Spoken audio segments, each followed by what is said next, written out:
मुख्यमंत्री योगी आदित्यनाथ के बयान के बाद विपक्षी दलों में खलबली है। यूपी में कांग्रेस और समाजवादी पार्टी की टेंशन बढ़ गई तो पश्चिम बंगाल की सीएम ममता बनर्जी भी योगी आदित्यनाथ के निशाने पर रही। सीएम योगी ने कहा कि वक्फ की जमीन पर जब अवैध कब्जों के खिलाफ एक्शन हुआ तो हिंसा भड़काई गई।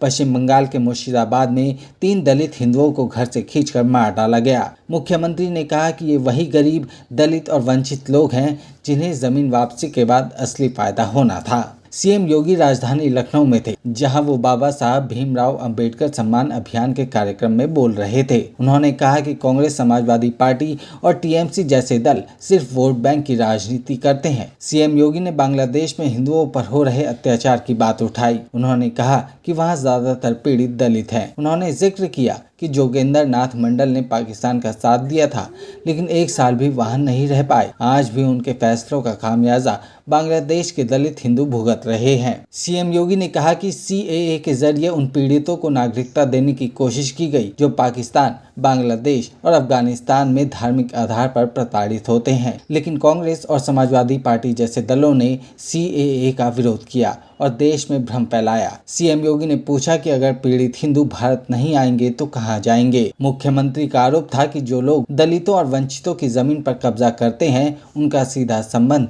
विपक्षी पार्टियों से होता है। सरकार ऐसे लोगों पर कार्रवाई कर रही है और अब जमीनें वापस ली जा रही हैं तो हिंसा भड़काई जाती है। सीएम योगी ने कहा कि जब 2012 में समाजवादी पार्टी की सरकार बनी थी तब उन्होंने काशीराम और अंबेडकर के नाम पर बनी इमारतों को खत्म करने की बात कही थी। वहीं बीजेपी ने ये सुनिश्चित किया कि कन्नौज और दूसरी जगहों पर अंबेडकर के नाम को सम्मान के साथ बरकरार रखा जाए। सीएम योगी ने कहा कि ये लोग छत्रपति शिवाजी महाराज का अपमान करते हैं और औरंगजेब या जिन्ना जैसे विभाजनकारी लोगों की तारीफ करते हैं। उन्होंने कहा कि जब बीजेपी पटेल की जयंती पर रन फॉर यूनिटी कर रही थी तब समाजवादी पार्टी के नेता जिन्ना को महान बता रहे थे। सीएम योगी ने बीजेपी कार्यकर्ताओं से आह्वान किया कि वो दलित और वंचितों की बस्तियों में जाकर सही तथ्य जनता को बताएं। उन्होंने कहा कि अगर बीजेपी सच नहीं बताएगी तो ये लोग सत्ता की कुर्सी पर चढ़कर गरीबों के हक पर कब्जा कर लेंगे।